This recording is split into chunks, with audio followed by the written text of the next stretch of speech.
सुनना जी, मैं मर जाऊँ ना तो दूसरा शादी कर ले।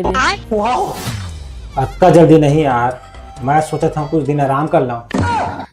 अच्छा, वाह वाह वाह पतिदेव वाह।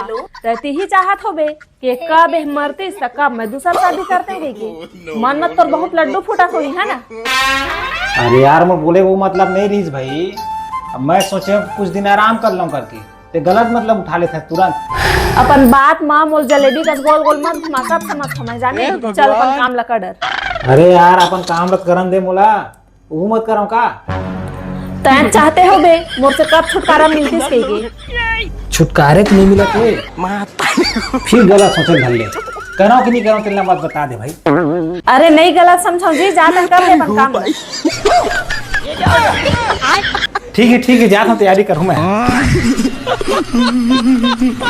Bye bye.